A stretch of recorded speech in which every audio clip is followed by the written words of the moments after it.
जब उन्हें ठीक शिष्य मिल जाते। बुद्ध ऐसा ही शिष्य था, उसने अनेक गुरुओं का पानी उतार दिया। वो जिस गुरु के पास गया, गुरु ने जो कहा, गुरु ने कहा 15 दिन का उपवास, उसने 45 दिन का करके बताया। गुरु को यह कहने की जगह न रही कि तुमने किया नहीं। आखिर गुरु हाथ जोड़ लेते कि हम जो बता सकते थे बता दिया, इसके आगे हमें भी पता नहीं है, तुम कहीं और जाओ। क्योंकि उनकी वजह से दूसरे शिष्यों में शक पैदा होने लगता कि जब इतना करके इस आदमी को कुछ नहीं हुआ तो हमको क्या होगा। बुद्ध की वजह से शिष्य भागने लगते दूसरे। बुद्ध ने सारे गुरुओं को टटोल डाला, और जैसा कि अक्सर होता है, गुरु तो मुश्किल से कोई होता है, 100 में कभी एक, 99 तो केवल धोखे के गुरु होते हैं। जैसे तुमने खेतों में खड़े देखे हो आदमी धोखे के, हंडी लगी है, कपड़ा लगा है, डंडे पे खड़े, पक्षियों को भगाने के लिए ठीक। ऐसे गुरु हैं तुम्हारे, ना समझों के लिए ठीक, कमजोरों के लिए ठीक, नपुंसकों के लिए ठीक, जो कुछ नहीं करना चाहते, जो सिर्फ सिर हिलाते हैं कि ठीक है कभी करेंगे, उनके लिए ठीक। लेकिन कोई करने वाला आ जाए तो कठिनाई हो जाती। बुद्ध ने मुश्किल खड़ी कर दी, सब किया। ऐसी हालत हो गई कि लोग बुद्ध के पीछे चलने लगे। बुद्ध ने इतना किया और बुद्ध कहे जा रहे हैं कि मुझे कोई ज्ञान नहीं हुआ, ये सब करना फिजूल गया है, लेकिन फिर भी मानने वाले पैदा हो गए।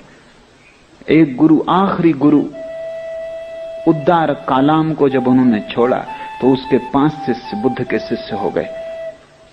उन्होंने कहा कि इस गुरु से तो ये बुद्ध बेहतर। उन दिनों बुद्ध केवल 1 दाना चावल रोज लेते थे भोजन में, क्रस काय हो गए थे। सिर्फ एक मूर्ति उसको चित्रित करने वाली उपलब्ध है, शायद उसका चित्र तुमने कभी देखा हो। उसमें बुद्ध की पीठ और पेट एक हो गए, शरीर सिर्फ हड्डियों का अस्थिपंजर रह गया है। एक एक हड्डी तुम गिन सकते हो।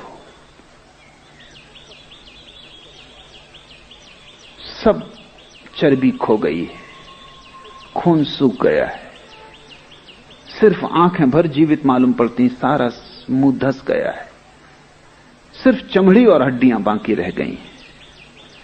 ऐसा बुद्ध एक तृण मात्र खाके जीते थे।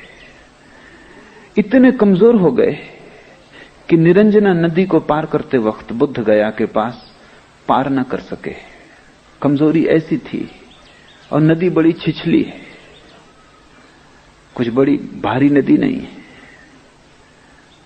मुश्किल से गले गले पानी रहा होगा। क्योंकि मैं भी उस नदी में जहां से बुद्ध पार किए कई बार जाकर देख लिया हूं, उसमें टीबी का मरीज भी पार होगा, उसमें कैंसर का मरीज भी पार हो सकता है। बुद्ध पार न हो सके, हालत बड़ी कमजोर रही होगी, बड़ी दयनीय रही होगी। और नदी बलवान मालूम पड़ती थी, घाट चढ़ न सकते थे, तो एक वृक्ष की शाखा को पकड़ के लटक गए। उस क्षण में उन्हें होश आया कि मैं क्या कर रहा हूं, शरीर को नष्ट कर रहा हूं, इससे आत्मा कैसे मिलेगी। आत्मा के मिलने का शरीर को नष्ट करने से कौन सा संबंध है, कौन सा तर्क है, कौन सा गणित है।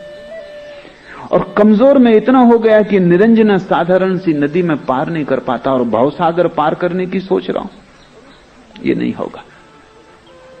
और उस क्षण निरंजना नदी में पड़े हुए वृक्ष की जड़ को पकड़े हुए उन्हें लगा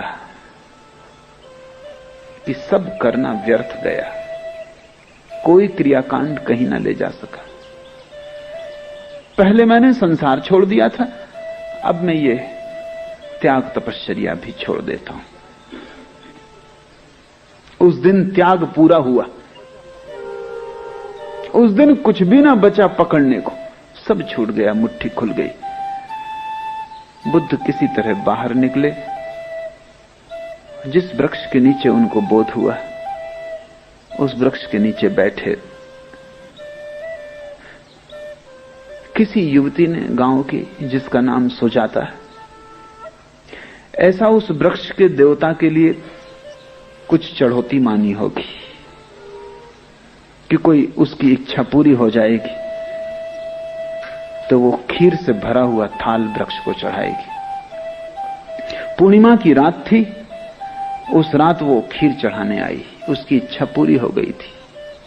पूर्णिमा की उस निर्जन रात में निरंजना के एकांत तट पर वृक्ष के नीचे उसने बुद्ध को देखा। दुर्बल काय पीत हो गए। समझा, भोली युवती रही होगी, श्रद्धावान, समझा कि वृक्ष का देवता स्वयं खीर लेने को उपस्थित हुआ है। कोई और दिन होता तो बुद्ध ने खीर न ली होती, क्योंकि वो केवल एक तृण ही लेते थे। कोई और दिन होता तो बुद्ध ने रात में कुछ भी न लिया होता, एक तृण भी, क्योंकि रात वो लेते न थे। कोई और दिन होता तो जात पात पूछी होती कि स्त्री कौन है। निश्चित ही स्त्री शूद्र रही होगी। नाम सुजाता बताता है कि शूद्र रही होगी, क्योंकि जो अच्छी जात में पैदा हुआ हो वो सुजाता नाम ना रखेगा, जरूरत नहीं। इसलिए अक्सर कुरूप स्त्रियों का नाम तुम पाओगे सुंदरबाई। तो सुंदर स्त्री को कोई सुंदरबाई नाम देता? जस्ती नहीं बात, बैठती नहीं बात। निश्चित लड़की शूद्र रही होगी, और शूद्र ही तो वृक्षों इत्यादि को पूजते हैं। ब्राह्मणों के तो मंदिर हैं, जैनों के बड़े विशाल मंदिर हैं, उनको कोई वृक्षों की पूजा करने नहीं जानी पड़ती। जो मंदिर बना नहीं सकते, देवता प्रतिष्ठापित नहीं कर सकते, दीन दरिद्र हैं, वही तो वृक्षों को पूजते हैं। शूद्र ही रही होगी।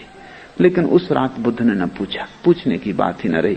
उस दिन सब छोड़ दिया, जो हो। अब यह हो रहा है कि ये लड़की अचानक इस रात में बिना मांगे खीर लेके आ गई, तो उन्होंने स्वीकार कर लिया। ये खबर उनके 5 शिष्यों को मिली, जो दूसरे वृक्षों के नीचे ध्यान कर रहे थे।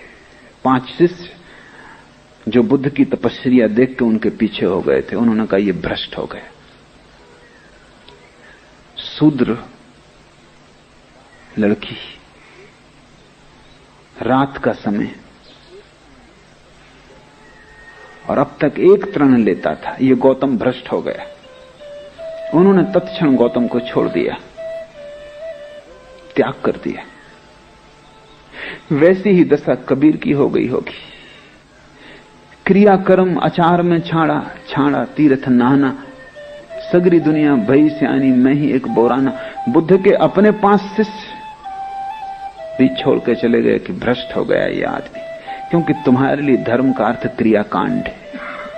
तुमने धर्म को तो जाना नहीं, तुमने तो धर्म के नाम पर मुर्दा विधियों को जाना है। अब तक ये बुद्ध ज्ञानी था, मानने योग्य था, पूज्य था। अब ये भ्रष्ट हो गया। खीर खाने से आदमी भ्रष्ट हो गया, रात भोजन लेने से भ्रष्ट हो गया। मैं एक घर में मेहमान था, जैन घर। गांव के सबसे प्रतिष्ठित वृद्ध जैन मुझे मिलने आए थे।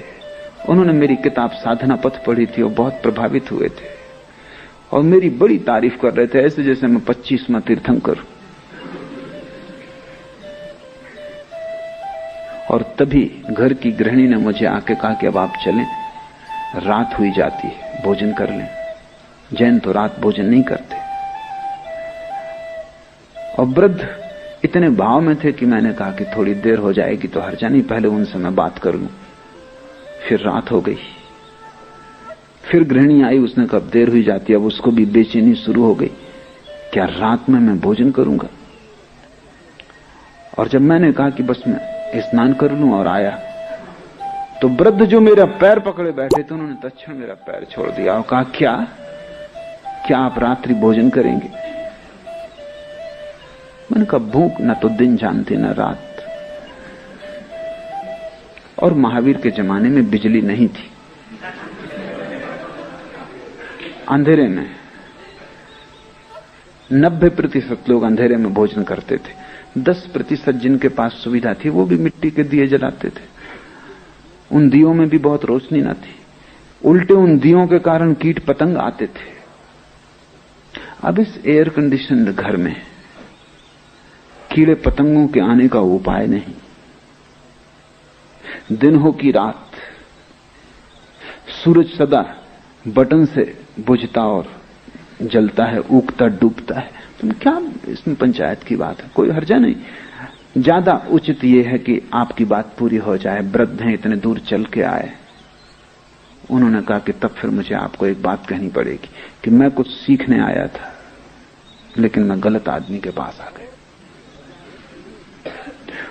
और बजाय सीखने के मैं आपको इतना सिखाना चाहूंगा। मैं वृद्ध हूं, 75 वर्ष की मेरी उम्र है।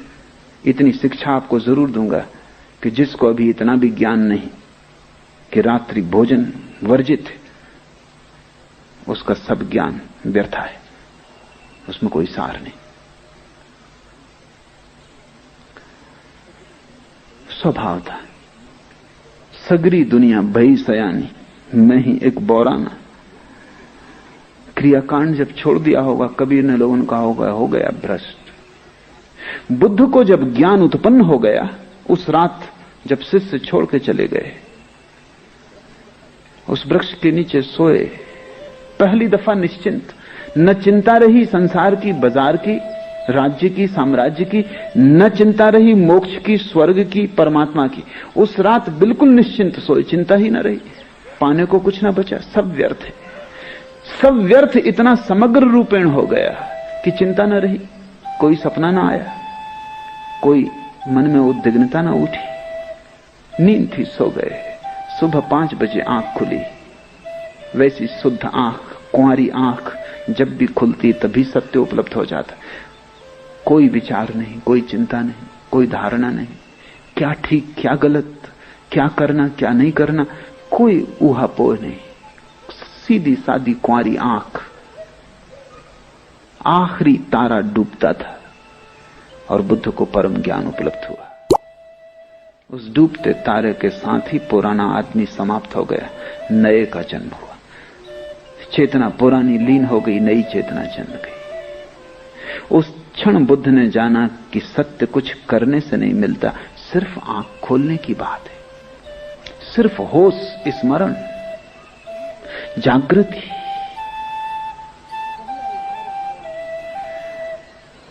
पहला स्मरण आया उन 5 शिष्यों का जो छोड़ के चले गए। इतने दिन साथ थे बेचारे, असमय में साथ रहे। जब कुछ देने को ना था तब पीछे चले, जब कुछ मेरे पास ही ना था तब मुझे गुरु माना, और अब जब मेरे पास देने को है तब वो छोड़ के चले गए। तो बुद्ध उनको खोजने निकले, उनको जाके पकड़ पाए सारनाथ में।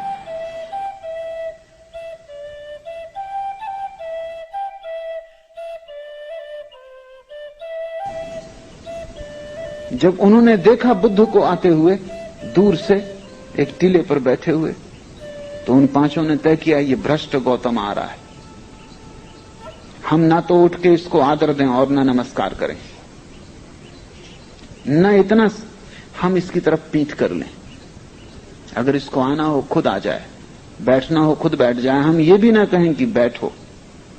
जो साधारण अतिथि के लिए भी किया जाता वो भी हम ना करें। ये गौतम भ्रष्ट है, इसने नियम छोड़ दिए, तप छोड़ दिया, चर्या छोड़ दी, आचरण भ्रष्ट, इसके लिए अब कोई समादर नहीं। लेकिन जैसे जैसे बुद्ध पास आने लगे उनको बड़ी बेचैनी होने लगी। जैसे ही बुद्ध पास आए, निकट आए, पहले एक उठ के खड़ा हुआ, चरणों में गिरा, फिर दूसरा, फिर तीसरा, फिर वो 5, और बुद्ध ने कहा तुमने निर्णय कुछ और किया था, निर्णय बदल क्यों दिया? निर्णय पर आदमी को टिकना चाहिए। उन्होंने कहा हमने बदला, ऐसा कहना ठीक ना होगा। तुम्हारी सन्निधि, तुम्हारा पास होना और हमने आदर दिया, ऐसा कहना भी ठीक ना होगा, क्योंकि हमने तो निर्णय किया था न देने का। आदर हुआ तुम्हारी मौजूदगी में, जैसे कोई एक चुंबक खींच ले। जिनके भीतर भी थोड़ी सी क्षमता है वो सद्गुरुओं के पास खींचे चले जाते हैं चुंबक की भांति। किसी क्रियाकांड के कारण नहीं, किसी योग तप तपश्चर्या के कारण नहीं, किसी संप्रदाय सिद्धांत शास्त्र के कारण नहीं। जिनके भीतर भी थोड़ी सी भी संभावना है आत्मा की, वो सदगुरु के पास खिंचे चले जाते हैं। चाहे सारी दुनिया विरोध में हो, चाहे सारी दुनिया कहे कि तुम पागल हो, वो पागल होना दांव लगाने जैसा लगता है। वो पागल होना शुभ मालूम होता है। ना मैं जानूं सेवा बंदगी, ना मैं घंट बजाई, ना मैं मूरत धरी सिंहासन, ना मैं पोहप चढ़ाई,